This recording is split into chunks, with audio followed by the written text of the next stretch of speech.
Hai, halo. Apa kabar Indonesia? Senin 17 Juni 2024. Eh, Hari ini kita membahas banyak hal yang sedang terjadi di negeri kita. Pertumbuhan ekonomi, utang, dan korupsi itu satu tema yang nggak akan pernah berhenti kita bahas ya.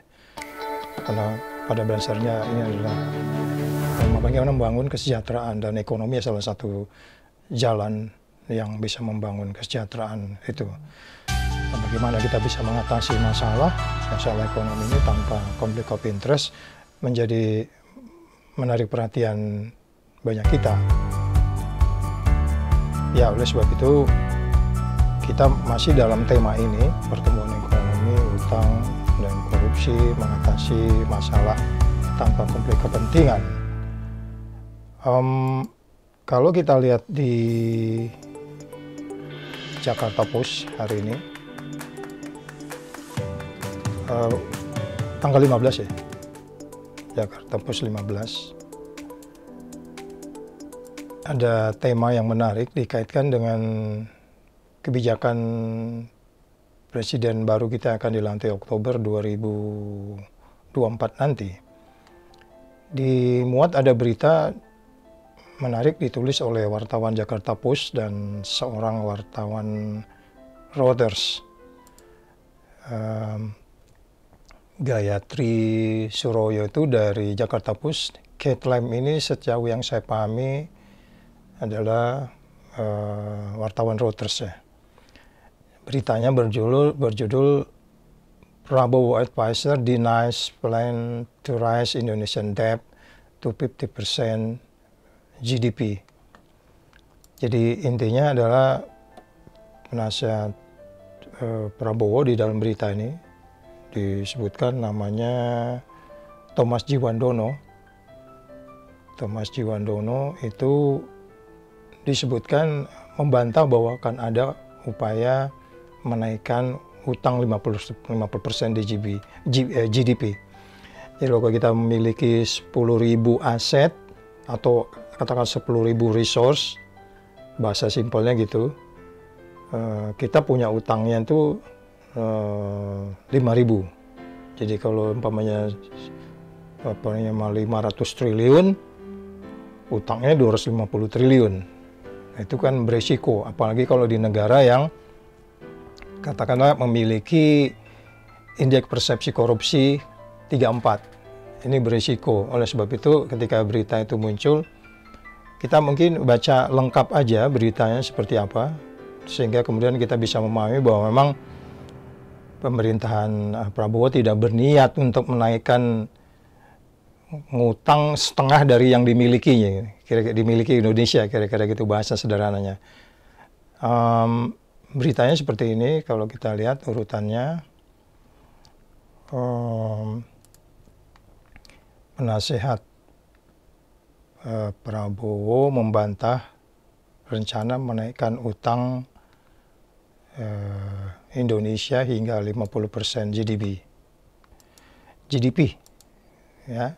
Jadi kita balik lagi, di situ disebutkan bahwa ini berita 15 Juni kemarin, jadi ini sekarang tanggal 17 ya, 2 hari yang lalu. Di situ ada foto ya. Betul, sebenarnya ini foto Pak Prabowo lagi di Shangri-La Dialog. Ini nggak ada kaitan dengan berita ini, tapi dia ngambil foto dari Shangri-La Dialog. Shangri-La Dialog itu kalau kita bisa sedikit mengulas ya, Shangri-La Dialog itu berdiri tahun 2000. Tapi waktu saya bertugas di Singapura sampai tahun 2000, itu Shangri-La Dialog itu mulai didiskusikan, di mana pemerintah Singapura ingin membuat sebuah forum dialog di mana tempat mereka bicara ya peacefully, karena Shangri-La itu kan berasal dari cerita-cerita dongeng, ada suatu tempat dalam suatu novel, suatu tempat di mana kedamaian ada di situ. Tapi beberapa orang mengatakan Shangri-La itu karena memang dialog tahunan tiap bulan Juni tentang dialog pertahanan keamanan itu dilaksanakan di Hotel Shangri-La. Itu menarik, banyak dialog di situ. Nah, kita nggak masuk ke Hotel Shangri-La itu, tapi kita kembali lagi ke esensi berita yang dimuat oleh Jakarta Post.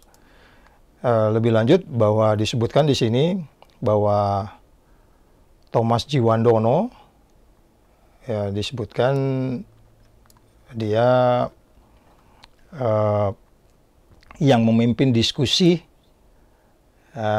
fiskal antara tim ekonomi Prabowo dan Kementeri Keuangan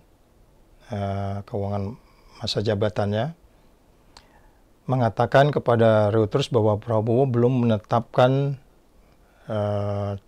target tingkat utang apapun dan akan mematuhi batasan hukum yang mengenai metrik fiskal. Jadi fiskal ini kan kalau menurut undang-undang kita ada batasan prosentasenya, berapa persen GDP diatur. Berapa persen, 40 atau berapa, saya kurang ingat. Jadi disebutkan di sini lebih lanjut dalam berita itu bahwa rupiah yang turun sebesar 0,9% dan imbal hasil obligasi melonjak pada hari Jumat kemarin, sebagian karena kekhawatiran fiskal. Setelah Bloomberg News melaporkan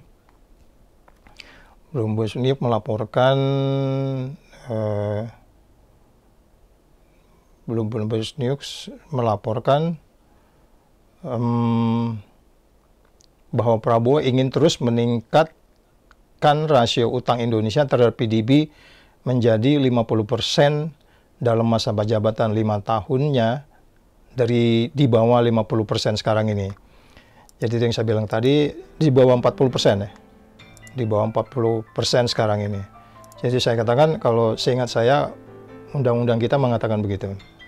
Tapi kan kita tidak masuk kepada isu yang lebih spesifik mengenai jumlah itu, tapi kekhawatiran kita kan terhadap apa yang kita sebut sebagai indeks persepsi korupsi. Jadi topik kita tetap pada masalah pertumbuhan ekonomi, utang dan risiko korupsi. Jadi kalau utang juga dikorupsi kan jadi masalah. Kita lanjut membaca beritanya bahwa di situ disebutkan Kamis sama sekali tidak membicarakan target utang terhadap PDB. Ini bukan rencana kebijakan formal, kata Thomas, keponakan Presiden. We are not talking about debt to the GDP target at all. This is not a formal policy plan. Jadi berikutnya, kita naik ke atas. Prabowo akan mulai menjabat bulan Oktober. Bulan lalu mengatakan bahwa Indonesia harus berani dalam mengambil utang dan mendanai program pembangunan dan mencapai target pertumbuhan ekonomi sebesar 8% untuk negara ekonomi terbesar di Asia. Ini yang kemarin juga saya omongkan di ILC. Jadi kalau Prabowo ingin pertumbuhan ekonomi 8%, regresi linear kita itu menunjukkan karena pertumbuhan ekonomi linear terhadap perilaku korup ya. Kalau perilaku korupnya tinggi, pertumbuhan ekonominya sulit. Jadi kalau Prabowo ingin pertumbuhan ekonomi 8%, by definition regresi linearnya itu hitungannya pertumbuhan ekonomi indeks persepsi korupsi Indonesia harus 60. Saya bilang kan Malaysia sekarang 50, sedangkan kita saat ini 34. Jadi ini kembali lagi kita baca apa yang disampaikan oleh Prabowo bahwa dia ingin pertumbuhan ekonomi pada 8%. Jadi di sini disebutkan 8% ya. Jadi kalau mau 8%, indeks persepsi korupsi harus mendekati 60. Jadi berikutnya kita baca.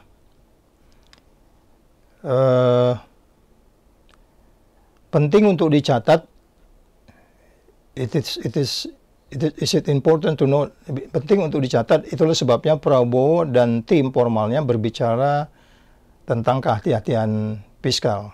Karena hal itu sesuai dengan prinsip-prinsip tersebut, kata Thomas. Apapun mengenai tingkat utang atau melampaui batas adalah sesuatu yang noise, ya kan? Defisit is a noise, jadi mengganggu lah. Kalau noise itu, kalau suara itu kan berisik gitu. Nah, lembaga peringkat investor, rating agency ya,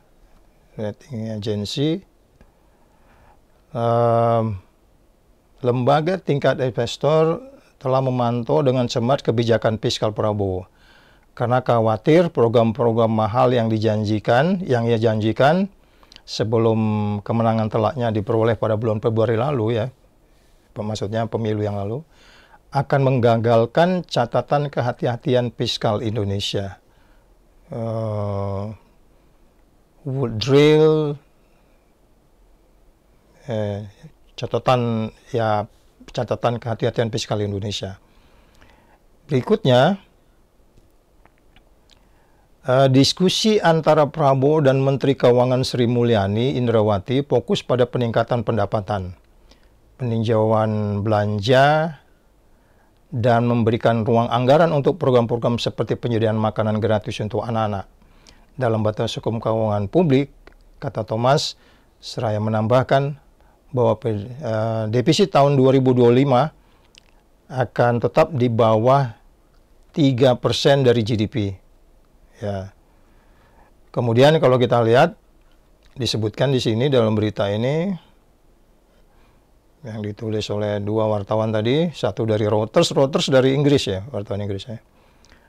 Disebutkan di situ, setelah krisis keuangan pada tahun 1990-an, ya lebih tepatnya 98-an ya, krisis ekonomi 98 itu saya berada di Singapura. Setelah krisis keuangan Asia pada tahun 90-an, Indonesia mewajibkan defisit anggaran tahunan tidak melebihi 3% PDB. Produk domestik bruto, dan membatasi utang sebesar 60%. Hal ini telah membantu Indonesia membangun catatan pengelolaan fiskal yang solid dan memenangkan peringkat layak investasi dari berbagai negara. Berikutnya, ini kita lihat jadi meskipun rasio utang meningkat pada masa pemerintahan Presiden Joko Widodo, terutama setelah belanja besar-besaran selama COVID-19, Sri Mulyani berupaya menurunkannya dengan mengurangi defisit tahunan. Defisit anggaran tahun lalu adalah 1,65% di PDB, yang terkecil dalam 12 tahun terakhir. Ya, kita lihat ini berita mereka, bagaimana kita meng-cross check ya. Ini penting bagi kita mengikuti perkembangannya. Jadi sekali lagi, passion kita adalah bagaimana sebenarnya utang dikelola, kemudian diatasi dengan tanpa korupsi. Pada bagian lain kita akan bisa mendapat pertumbuhan ekonomi 8%. Kita juga belum tegas nanti KPI atau Key Performance Indicators dari Prabowo akan menuju angka berapa. Tapi saya pikir dia akan dikelilingi oleh hal ekonomi yang mungkinan bisa membuat style yang jauh berbeda dengan yang ada sekarang ini. Itu keyakinan kita. Paling tidak harapan kita.